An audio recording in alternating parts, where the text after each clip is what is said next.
नमः पंकजनाभाय नमः पंकजमालिने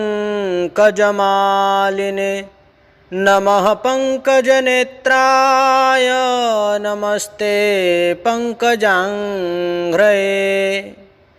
हरे कृष्णा कृष्ण कृष्ण हरे हरे, हरे राम राम राम हरे हरे।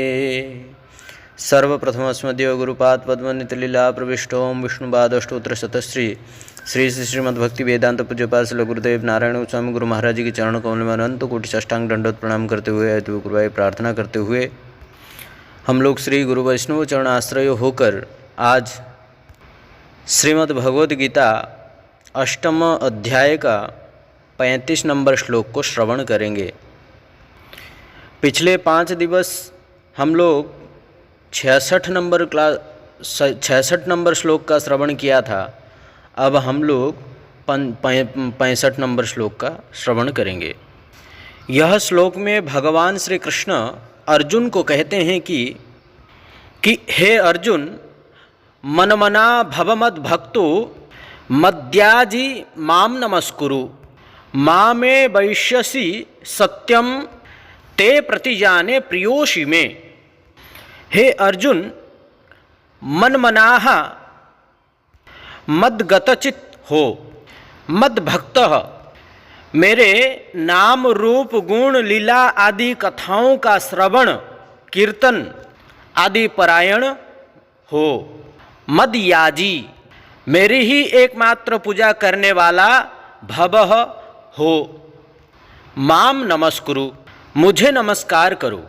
तदा अर्थात तब, माम एव एष्यसि, हे अर्जुन, ऐसा करने से मुझे ही पाओगे। भगवान श्री कृष्ण कहते हैं, ते सत्यम प्रतिजाने, तुम्हें सत्य ही प्रतिज्ञा करता हूँ। यतः त्वम, क्योंकि तुम मैं प्रियः असि, मेरे प्रिय हो। यह भगवान अर्जुन को माध्यम बना करके समस्त जीवात्मा को कहना चाहते हैं, क्योंकि जीव भगवान का अंश है। भगवान स्वयं बारंबार कहते हैं कि ममई बांस जीव लोके जीवभूत सनातनः, जीव मेरे ही अंश है, जीव सनातन है, जीव का मृत्यु नहीं होता है, वो अजो है, नित्य है, शाश्वत है। इसलिए तुम मेरा प्रिय हो। क्यों? क्योंकि तुम मेरा अंश हो। कृष्ण अर्जुन को माध्यम में रख करके समस्त जीवात्मा को यही शिक्षा देना चाहते हैं, यही उपदेश देना चाहते हैं कि तुम मुझे तुम्हारा चित्त, हृदय, मन, बुद्धि अर्पण करो और मेरा नाम रूप लीला गुण आदियों के कथा का श्रवण कीर्तन आदि परायण बनो, श्रवण करो, कीर्तन करो और मेरा भक्त हो, मेरा ही भक्त बन जाओ। मेरी पूजा करो, मेरी पूजा करने वाला और मुझे नमस्कार करो। यदि तुम इस प्रकार करोगे तब तुम मुझे प्राप्त करोगे। मैं तुम्हें यह सत्य प्रतिज्ञा करता हूँ, क्योंकि तुम मेरे अत्यंत प्रिय हो। हे अर्जुन, भगवान श्री कृष्ण कहते हैं, अर्जुन को माध्यम में रख करके समस्त जीवों को शिक्षा देना चाहते हैं, क्योंकि आज वर्तमान के समय में समस्त जीव भगवान से विमुख होकर के, भगवान को भूल करके केवल ये संसार में विषयी भोगों का ही भोग कर रहे हैं। और जिसका परिणाम स्वरूप क्या है? पुनरपि जननम पुनरपि मरणम पुनरपि जननी जठरे शयनम, बार बार मरना, बार बार मातृ के गर्भ में सोना, नरक जाना और जन्म और मृत्यु के मध्य में जो जरा और व्याधि, आधि दैविक आधि भौतिक आध्यात्मिक रूपी ताप, यह बड़ा कष्टदायक है। यह कष्ट को भी भोग करता है। यदि मनुष्य जन्म पा करके भी भगवान का भजन नहीं किया तो पशु और मनुष्यों में क्या अंतर रहा? कोई अंतर नहीं, क्योंकि वो भी खा रहा है, वो भी पी रहा है, वो भी सो रहा है, अपना बच्चा पैदा भी वो भी कर रहा है, मनुष्य भी वही कर रहा है। परंतु मनुष्य को स्पेशल शरीर जो भगवान की कृपा से प्राप्त हुआ है, यह शरीर को दुर्लभ शरीर कहा गया है। दुर्लभ मानव जन्म सत्संगे तारहे भव सिंधुरे। ये शरीर कोई शरीर नहीं, ये शरीर नौका है। इस नौका के ऊपर में आत्मा रूपी आत्मा विद्यमान है। इस आत्मा को परमात्मा से, भगवान श्री कृष्ण से मिलाने के लिए ही ये शरीर को प्राप्त किया है। भगवान ने इस शरीर को प्राप्त करवाया है, भगवान की कृपा से ही ये शरीर प्राप्त हुआ है। और यदि ये भगवान की भजन नहीं किया, ये संसार का विषय भोग किया, तो फिर मरने के बाद उसका क्या गति होगा वो तो यमराज ही जाने, धर्मराज ही जाने और भगवान ही जाने।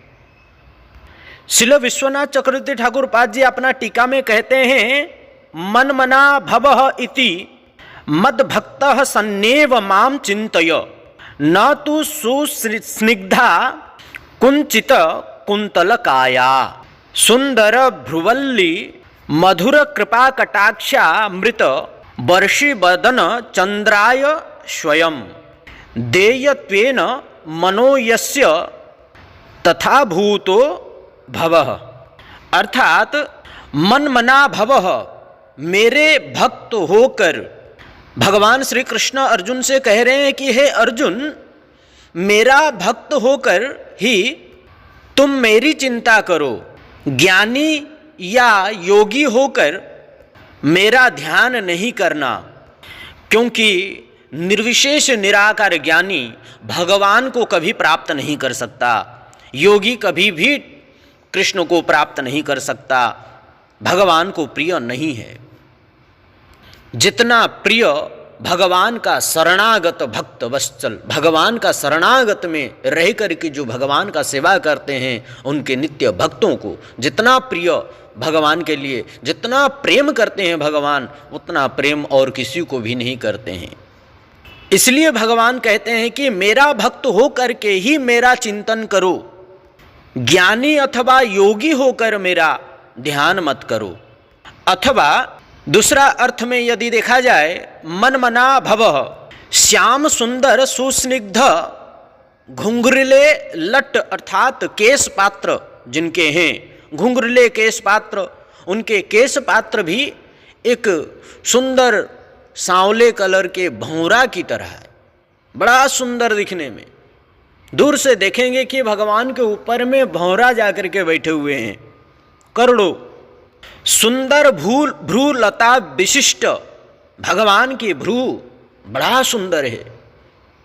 और भगवान जो भ्रू भंगी से जो कृपा कटाक्ष कर रहे हैं, तो कहते हैं कि मधुर कृपा कटाक्ष वर्षणकारी मुखचंद्र विशिष्ट मुझे, जिसने अपना मन मेरे ही एकमात्र चरण कमल में आत्मसमर्पण कर दिया है, वैसा हो।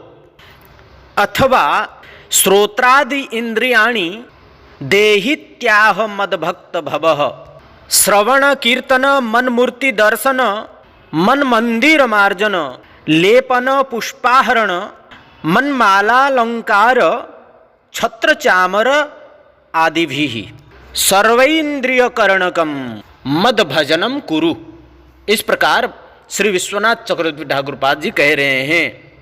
अर्थात अथवा कर्ण नेत्र आदि अर्थात कान आँख आदि समस्त इंद्रियों को मुझे अर्पण करो, भगवान श्री कृष्ण कह रहे हैं अर्जुन को। अर्थात श्रवण कीर्तन, मेरी मूर्ति के दर्शन, मेरे मंदिर मार्जन, लेपन, लेपन अर्थात गोबर से जो लिपा जाता है लेपन, या रंग करना, पेंट करना, पुष्प चयन, पुष्प तोड़ना और उस पुष्प से माला बनाना, माला अलंकार, सुंदर सुंदर सुंदर अलंकार भगवान को पहनाना, भगवान को अलंकार डोनेशन करना, दान करना, दान तो नहीं भगवान का सेवा में देना। हम भला दान क्या कर सकते हैं, भगवान ही हमें दान कर रहे हैं, हम क्या भगवान को दान, भगवान का दिया हुआ वस्तु भगवान को अर्पण करना अर्थात भगवान का सेवा में लगाना।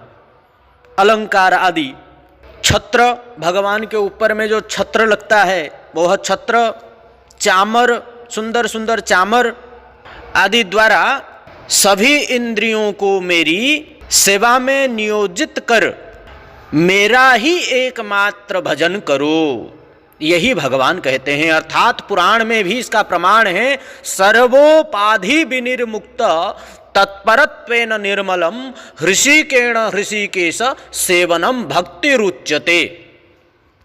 तभी जाकर के उत्तम भक्ति हमारा हृदय में आएगा। सर्वोपाधि मुक्ति मतलब देह रूपी उपाधि को भी से भी मुक्ति होना है, देह रूपी उपाधि से भी मुक्त हो जाना है कि मैं देह हूँ, मैं ब्राह्मण हूँ, मैं क्षत्रिय हूँ, मैं वैश्य हूँ, मैं शूद्र हूँ, ये भी एक उपाधि है। मैं ये शरीर कृष्ण हूँ, ये भी उपाधि है। मैं अमक हूँ, मैं राजा हूँ, मैं रंक हूँ, मैं धनी हूँ, मैं गरीब हूँ, मैं काला हूँ, मैं गोरा हूँ, ये सब शरीर का उपाधि है। और ये शरीर के साथ जो संबंध है, ये संसार का विषयी वस्तु, ये समस्त विषय वस्तु, ये शरीर का भोग्य वस्तु है। इसीलिए इन सब चीज से मुक्त हो जाओ। विनिर्मुक्त इसलिए कहते हैं, विषयों से भी मतलब विषयों से मुक्त हो जाओ। विनिर्मुक्त अर्थात इस विषयों से भी मतलब विषय नि मतलब निर्मल हो जाओ, मुक्त हो जाओ इससे। इसलिए कहते हैं सर्व उपाधि विनिर्मुक्त, तब जाकर के तुम्हारा हृदय निर्मल होगा। तत्परत्वेन निर्मलम, नहीं तो तुम्हारा केवल भाव ही कहता हो कि हम भजन तो कर रहे हैं, भक्ति कर रहे हैं, हमारा हृदय निर्मल हो गया है, हम भक्त बन गए हैं, पर ये तुम्हारा भ्रम है, केवल भ्रम एव केवलम, भ्रम है। सर्वोपाधि विनिर्मुक्त तत्परत्वेन निर्मलम, सभी प्रकार का उपाधियों से भी, शरीर रूपी उपाधियों से भी, नाम रूपी उपाधियों से भी निर्मल हो जाओ। मैं राजा हूं, मैं प्रजा हूं, मैं महंत हूं, मैं महाराज हूं, ये सब शरीर का धर्म है, ये सब शरीर का धर्म है। हम पहले भी बताया कि वर्ण आश्रम जितने भी है, ये सब शरीर का ही धर्म है, ये आत्मा का धर्म नहीं है। वर्ण भी, वर्ण के आश्रम में जिस शरीर को जिस वर्ण में ले जाओगे, आप उस वर्ण का ही शरीर कहलाओगे। जिस आश्रम में ले जाओगे, उस आश्रम का ही वर्ण आश्रम कहलाओगे। तो ये शरीर का धर्म है। इन सब से मुक्त होना है और निर्मल तब होगा।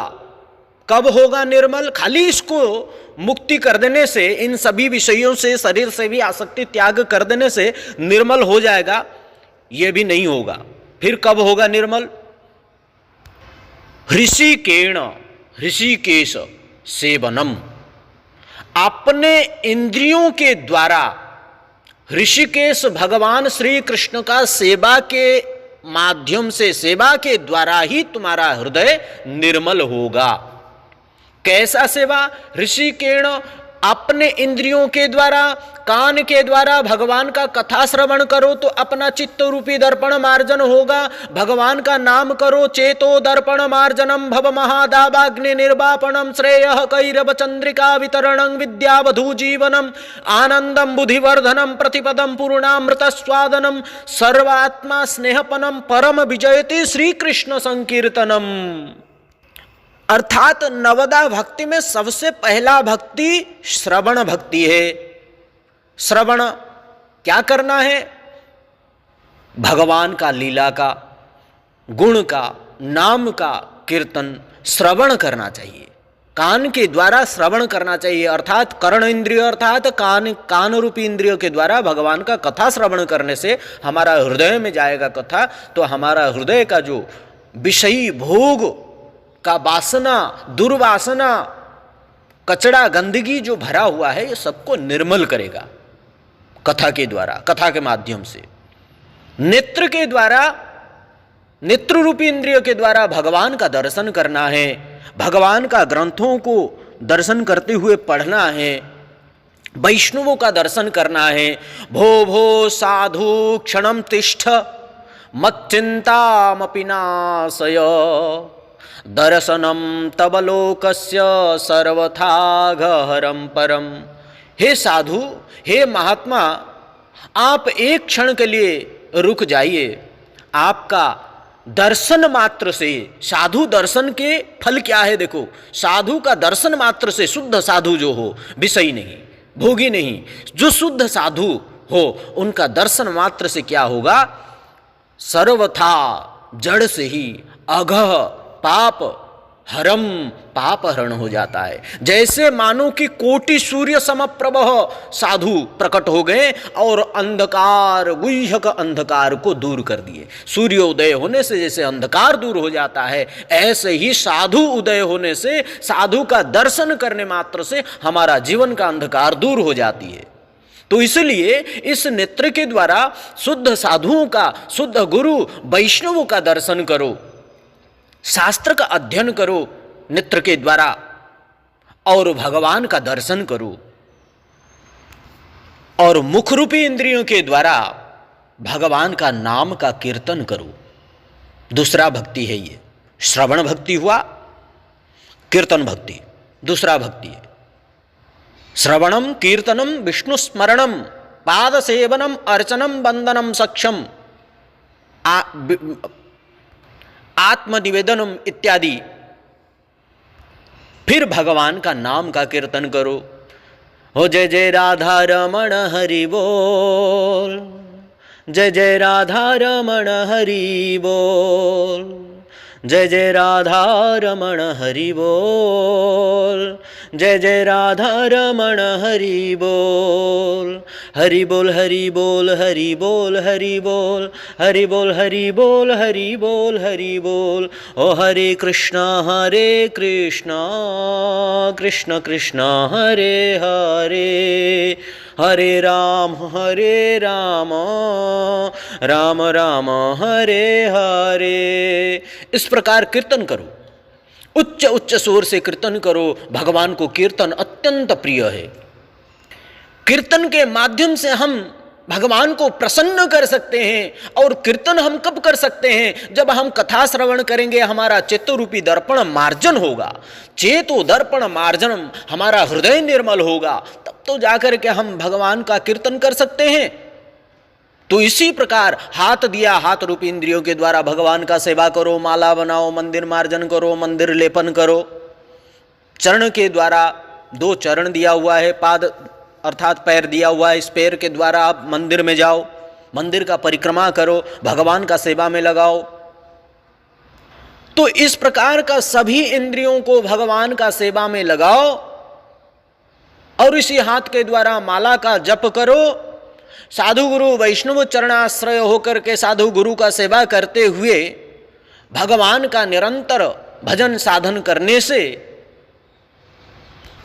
ताते कृष्ण भजे करे गुरु रसेवन, माया जाल छूटे पाय श्री कृष्ण चरण। चैतन्य चरितामृत में कहते हैं, गुरु वैष्णव की चरण आश्रय होकर गुरु वैष्णव का निरंतर सेवा करो। गुरु वैष्णव का सेवा करेंगे तो हम अति शीघ्र ही माया जाल से छुटकारा पा जाएंगे और भगवान श्री कृष्ण का चरण का सेवा अत्यंत शीघ्र ही प्राप्त हो जाएंगे। क्यों? क्योंकि गुरु जो है साक्षात भगवान के स्वरूप है। साक्षात हरित्वेन समस्त शास्त्रई रुक्तस्तथा भाव्यतैव सद्भि, किंतु प्रभुर प्रियैव तस्य वंदे गुरुश्री चरणारविंदम। भगवान का हम डायरेक्ट सेवा करेंगे तो हम कर नहीं पाएंगे, उसमें सेवा अपराध होगा। सेवा अपराध करके हम मर जाएंगे, नरक आदि चले जाएंगे, कोई भरोसा नहीं। क्योंकि सेवा किसे कहते हैं हमें पता ही नहीं है, सेवा कैसा करना चाहिए हमें पता नहीं। ये तो केवल गुरु वैष्णव ही हमें सिखाएंगे। तो इसलिए गुरु वैष्णव की अनुगत्य होकर ठाकुर जी का सेवा करना चाहिए। कृष्ण, राधा, विनोद बिहारी, राधा मदन गोपाल, राधा माधव, युगल किशोर का सेवा करना चाहिए। तब जा करके माया जाल छूटे, माया का जेल से छूट जाओगे। ये संसार एक जेल है, ये समझ लो। ये भगवान का माया रूपी जेल है जो भगवान से विमुख है, हम सब जेल के अंदर में भर्ती है। जेल है ये, बहुत बड़ा विराट बड़ा जेल है ये। हाँ, ये बहुत बड़ा जेल है ये। माया का सतगुण रजगुण तमगुण रूपी जाल के अंदर में हम बंधे हुए हैं। इससे बाहर निकलना बहुत कठिन है।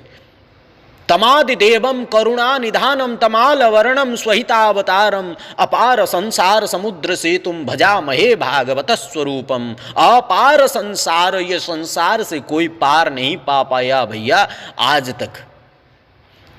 ये तो केवल गुरु वैष्णव की कृपा से ही हम पार पा पाएंगे।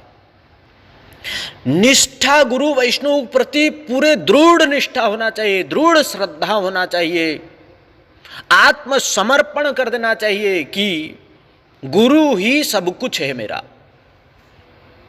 गुरु मुख पद्म वाक्य चित्ते करिया ऐक्य आरो ना करी हो मनी आशा। गुरु का वाक्य गरी हसी, गुरु वाक्य गरी हसी। गुरु का वाक्य अपना चित्त में एकाग्रत कर लो और कोई आशा मत रखो।